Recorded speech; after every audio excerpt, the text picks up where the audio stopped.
Restream. Am I live? I can't tell. It says I'm live.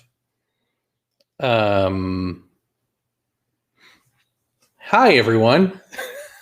If anyone's listening to this is Jeremy Vaney. I hope my correct camera and correct microphone are on. Otherwise, some of this is going to suck. This is essentially me testing out my mobile hotspot. Someone says it's true. Audio works. Oh, cool. Thanks. Good. Testing out the Restream.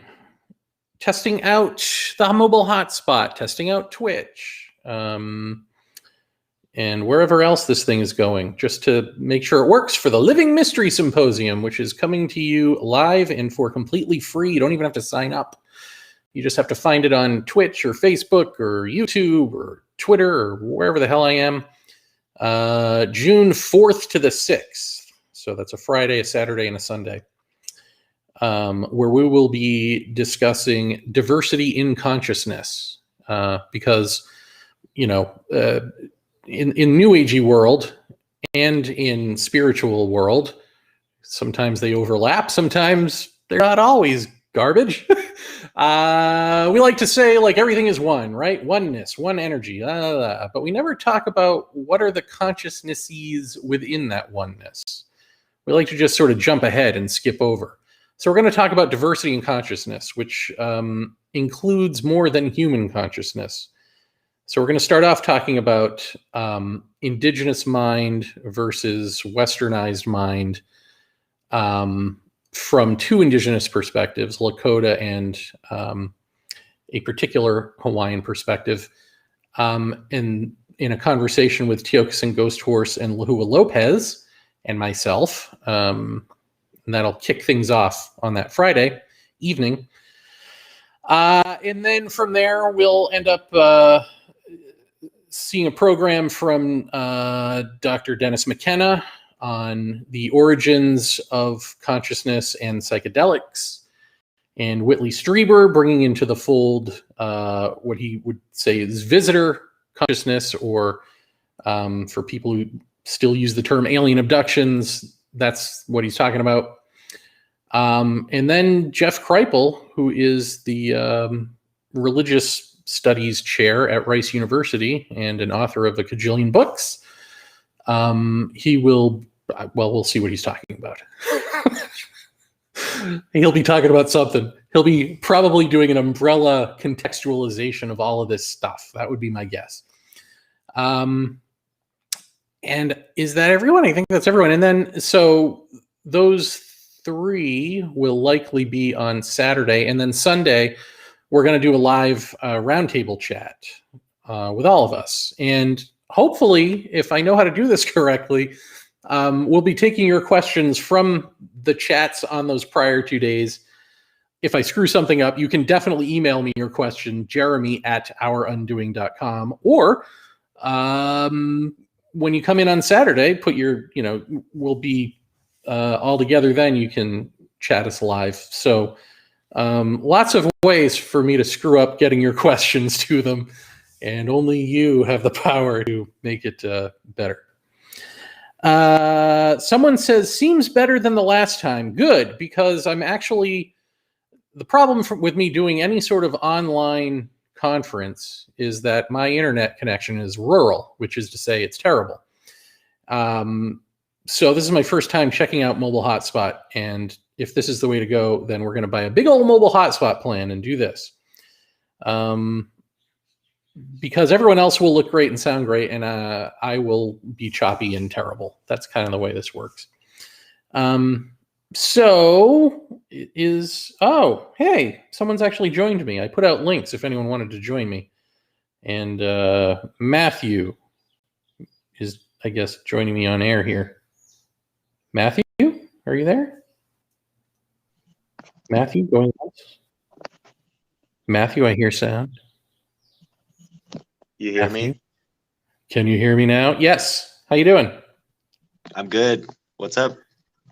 I was just babbling into a microphone to test this out and tell people what we're doing in June for the Living Mystery Symposium. But if you have anything you want to talk about, I've gotten that all out of the way. So what's on your mind, buddy? Well, It's all on you yeah, now. I wish I could talk more. I'm still at work, so I was planning to just listen in a little, but Okay. yeah, I don't really have any suggestions for Matthew, you conversation. failed me for the last time. Looks like it's working great, someone says. Okay. Thank you. Well, maybe I'll just here's just something, and there's no answer to any of this, but let's riff on it.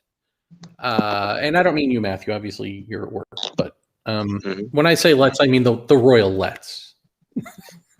This guy. So I've been reading this book by Robert Temple on what is it called? Like oracles. I don't remember. Something about oracles. It's a better book than I'm remembering it. But it's basically about ancient divination and prophecy and all of this, and from various cultures around the world. And so I just got done with the chapter on Greek and Roman divination by liver. So, they would either take a liver from a soldier or from an animal, and they would read the future. Apparently, the liver, when you take it out for the first 20 minutes, it's shiny, like a mirror shiny, before it turns gray and dull. And so they read this to see whether they should go to war, or if it's going to end calamitously for them, or just what the future holds. And part of the reason, I guess at least the Greeks did this, is that they believed that the soul resided in the liver. And, Lahua was telling me that Hawaiians believe that the soul resides in the stomach. And the Lakota say they, come from heart. And westernized brainiac scientist types say we all are the brain. And sort of the psychedelic version of that. And I think the Indian by way of India version of that, if I'm not mistaken, is the so-called third eye, the pineal gland up in the brain here. So I just wonder if there is a place where at least we perceive ourselves to reside within our bodies. Although the real scientific answer is that you don't reside in your bodies. You are your body, and so you therefore are just a bunch of brain activity. But nevertheless, I think the Christianized version of that is that we're basically in our heads, right? Do you perceive yourself there? And does that relate to how you are in the world? Like, are cultures that are built up believing that, does it play a role in the differences between cultures? I wonder that. I don't know that I have an answer to that, but maybe someone else out there does. Ha ha ha ha ha. I don't know what that's. I love reading random chats that are too late. Like they're responding to something else from a couple of minutes ago, and I don't know what. Oracles of the Dead, ancient techniques for predicting the future, says Caser Infinity. Yes. And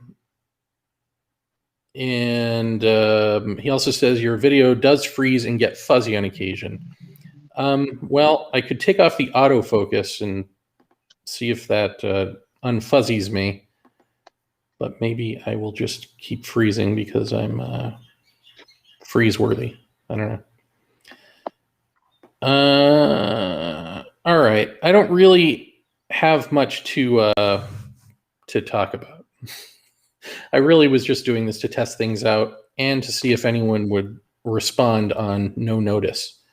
And a couple of people did. So thank you for checking this out. I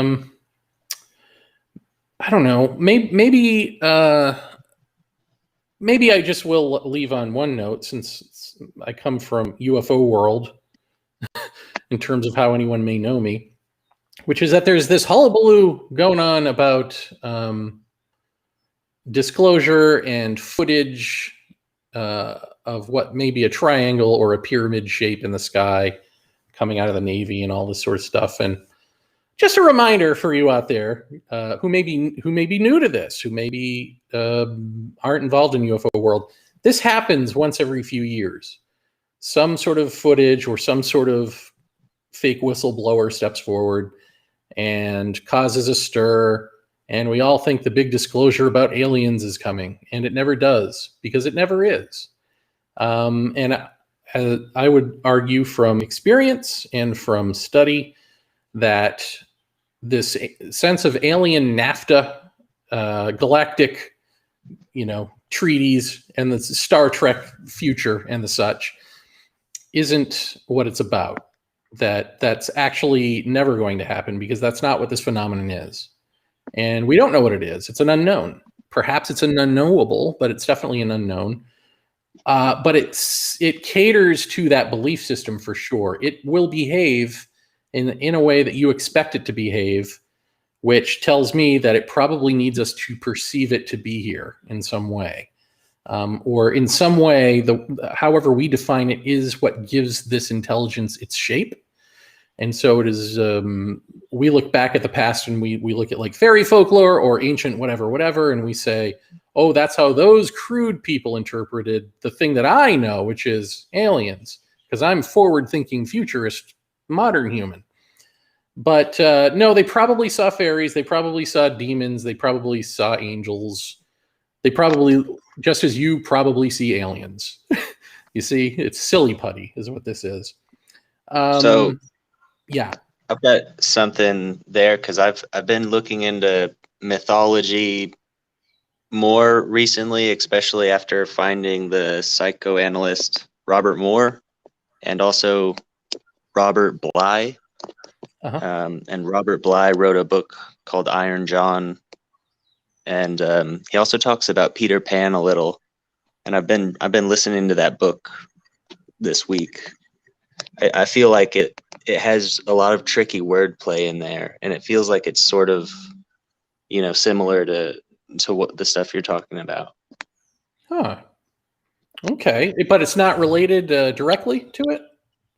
Well, it's a fairy tale myth, and like if you start reading that book, even right in the first paragraph, you'll notice the tricky wordplay. Like it says, you always know after you are two. Two is the beginning of the end, and it kind of makes you think that it's talking about a 2-year-old, but I don't think it is. Huh. I'll check it out. I find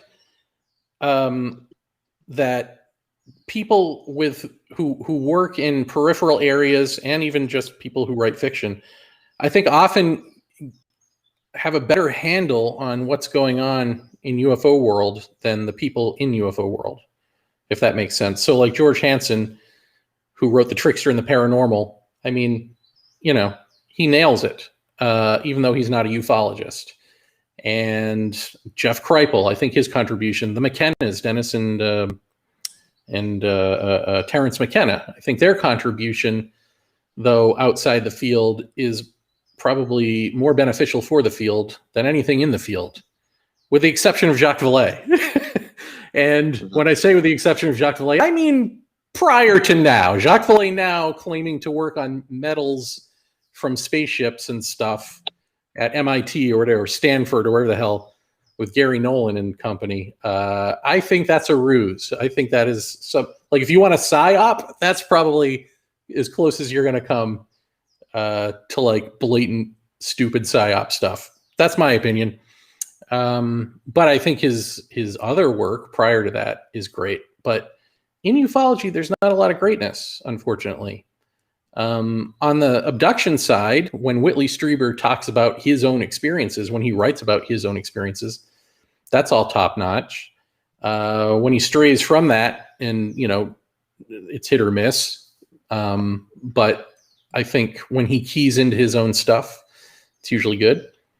But I guess what I'm getting at is that, yeah, I think I would check out that book because they're not in ufology. So So it may work out. Folklorists probably have a better handle. It's a weird thing because the people who should be interested in this and treat it as the deep topic that it is either aren't interested or aren't willing to do it publicly. You know what I mean? Like anthropologists and folklorists and stuff. Like, where are they? Where are the philosophers with this stuff? And in ufology, all you ever hear people want to validate this subject, the only people are physicists. That's all anyone in ufology cares about are physicists. Like, well, what about psychology? What about, like I just said, anthropology? Go down the list. The social sciences may have more to say. Even religious scholars may have more to say that is valid. I don't want to say too much because I may bring this up with Teokson and Lahua in terms of ancient aliens and stuff like that for the conference. Because I had a little thought about ancient aliens, and so maybe I'll bring that up and tease that now. But anyway, so I'm doing this on a mobile hotspot, which is just my phone at the moment, which is just a couple of gigs of data. So I don't want to go over that, and then AT&T charges me like $10,000 or whatever they do, you know. Hey, one more question. Do you have any opinion on Tom DeLonge and Stephen Greer and that sort of like duo? I think Tom DeLonge is, I have less of an opinion about him other than I don't think anything he's doing is worthwhile, if that's the question. Okay. But Stephen Greer, I would say, is an out-and-out con artist. Do I have to say in my opinion? In my opinion, and from interacting with him, I would say that Stephen Greer is not to be trusted. Now, I think you actually had some sort of UFO experience or something after Greer, after doing a Greer event, right? Yeah. So, because I've had people say this to me, like they've gone to a Greer thing and they had an experience. I would say that if you're going to a Greer thing and you have an experience, the experience is probably because you or someone else is an experiencer in that group. And or doing things like that and being serious about it. The trick is to be like depth serious, where the shallow persona goes away and the Jungian persona of the depths takes over. I think that really does expand you into the larger invisible ecology so that these things become apparent, or maybe something in that ecology notices you and says hi or something. But I'll tell a quick Stephen Greer story from the days of the Gulf Breeze sightings that Jeff Ritzman used to tell on Paratopia that I find hysterical. And I think, so Gulf Breeze used to be a huge UFO hotspot. Stephen Greer tried to go there and I guess co-opt it with his group in some way, to just say, look, I'm going to call them in. Well, if you go to a hotspot, you're liable to call them in, right? Because they're there. So he does this with a group of people and they're all looking at airplanes and satellites. And he's telling them, yes, this is aliens or whatever he's telling them, this is it, the UAP, this is it. And they're all going, ooh, ah, ooh, ah. I think it was Jeff. I think this was a firsthand thing of his, was looking in the opposite direction and saw the actual, like what they had dubbed Bubba, the UFO from Gulf Breeze. It was a very specific looking thing. And, he knew that they were looking at garbage. And he said, no, it's over there. And they all turned around and he again jumped in like, oh, there it is. There it is. And this is the 90s. And, it's a really like a tale of, we should have seen all this Trump shit coming when you think about it. Like if you can think that an airplane is a UFO because you've got this used car salesman in your ear telling you it's a UFO, and then you see the real thing, the real like paranormal unidentified thing in the sky, and you can forget that you were just looking at an airplane and thought that was a UFO because now you're looking at the real thing and you can still believe in this guy. Like there's nothing in your mind that clicks or breaks and goes, wait a minute, wasn't I just looking at garbage? And now, so maybe this guy, maybe he doesn't have something. Maybe maybe when he's at a conference and he's pantomiming holding a beautiful alien baby and going goo goo gaga to the beautiful alien baby, and then we find out that that beautiful alien baby are the remains of a deformed child that were somehow smuggled here from South America. That guy isn't to be trusted anymore. I'm just throwing it out there. Yeah. But no, people still seem to buy his hot garbage. And when I saw him speak for the first time, with all my friends telling me, you got to listen to this guy, he's amazing, he came off to me as a bad salesman. Like I was baffled that people were believing this stuff. And then I had the ability to interview him on a show called The Paracast, where they brought me on as like a guest host. And he was talking about how they shine these high-powered lights, these laser lights at the sky, and call them in. And I asked him point blank, you claim that you can do this, that you shine these flashlights in the sky and call them in, and yet you wrote a book supposedly with an alien, right? The CE4, whatever the book was. You claim that that was influenced by them. You claim that you've got this relationship with them. So why do you need to shine a light in the sky to call in a light that blinks at you if you've got this closer relationship with them? Why do you need to do that? And his answer was, and he's Greer, so he railroads you with words, and he just talks over you and doesn't let you get a word in, tries to baffle you with BS. But his BS started with, oh, they weren't flashlights. These were high-powered, laser lights. And then he goes into the description of the technology of the light itself, like that, as if that's the answer to the question. And they interrupted. I'm like, no. What I'm saying is, if you have a neighbor and you can talk to that neighbor, do you have to shine a light in their window to call them in? I mean, they're your neighbor, right? This is your friend, the alien who you wrote a book with. Why do you need to do this at all? Oh, no, it's not a flashlight. He goes back into that. And then he gets angry and hostile at this being an ambush interview, right? Because you're not allowed to ask a real legitimate question to these people.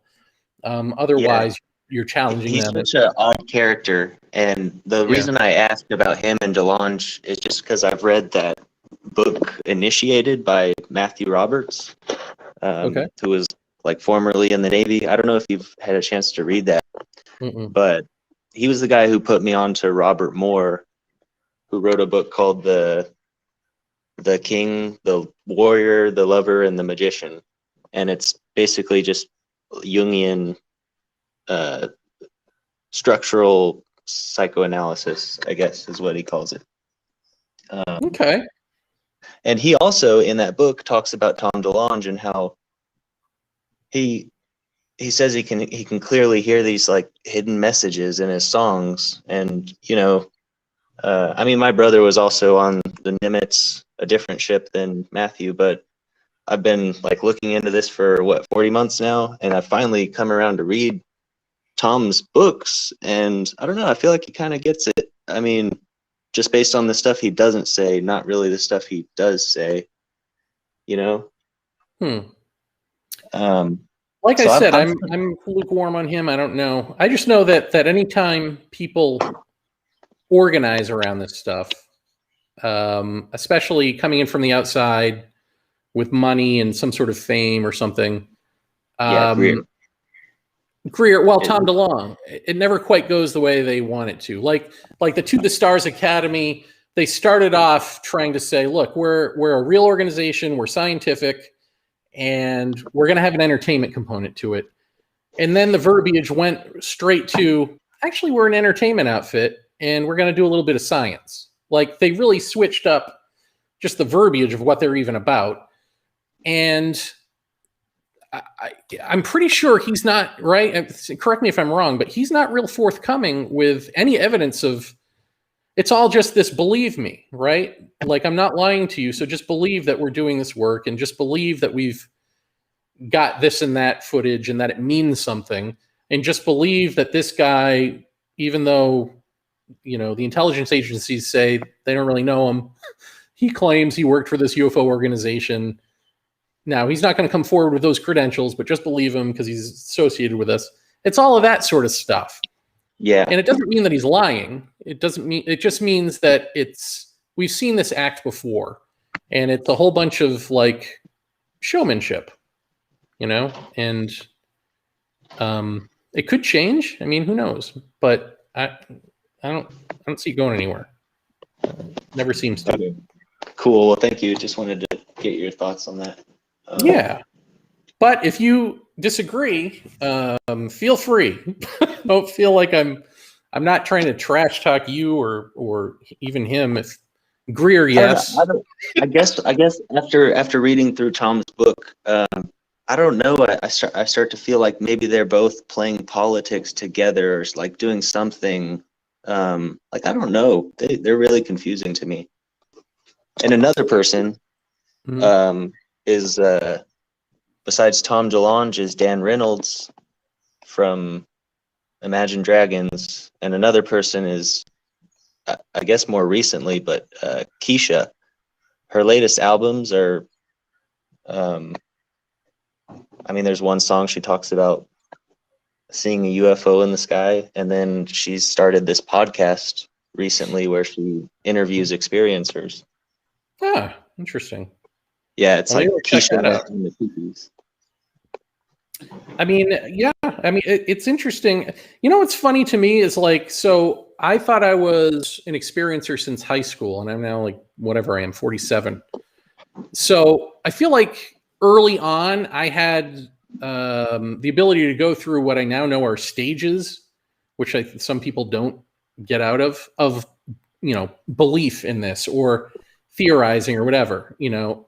And so evil aliens, aliens working with the government knows too much, you know, all that sort of stuff. I feel like I had the ability to go through that already. And if someone is just now like having UFO sighting and getting into it, they may still, and I don't know because I haven't seen her show, but they may still be at that stage of like, oh my God, this is real. Who knows about this? You know, the paranoia and all of that stuff, all that like nuts and boltsy stuff, reaction to it. And I just wonder if that's an issue of like where someone is in their experience, sort of dictates the fact that this is primarily in the mainstream going to be seen that way. You know what I mean? Right. Like if you're a kid and you have an experience, no one cares. If you're an adult and you have an experience for the first time, maybe they do. If you're famous, they definitely do. And so if it's new to you, you may be taken in with all the apparent surface, shallow aspects of it and think that the depth of it is the simple fact that you know that it's real. You know what I mean? Like people think that that's the depth of it, is like, this is real. And the sheeple don't believe me. But that's not the depth of it. That's still actually the shallow of it. The denial of it is just the denial of it. But the being in it and having experience and really examining that takes more than just, you know, believing that UAP is a better word than UFO or whatever it is. I don't know. But anyway, I think I need to shut this down so my mobile hotspot doesn't blow up and I. Yeah, dude, one more thing. Can you remind me the name of that book, the creepy liver book you mentioned? Oh, yeah. Someone put it in the chat here. Now I have to find it again. Oracles of the Dead, Ancient Techniques for Predicting the Future by Robert Temple. Okay. And you may know Robert Temple because he had written, I think, the first book and done the research on the Dogon tribe in Africa. You know, and the Sirius, somehow they knew that the Sirius star system before we had telescopes. But anyway, thanks for joining with me, Matt. It's good to hear your voice. And whoever's in the chat, thank you. Yeah. Take care, everyone. Ciao.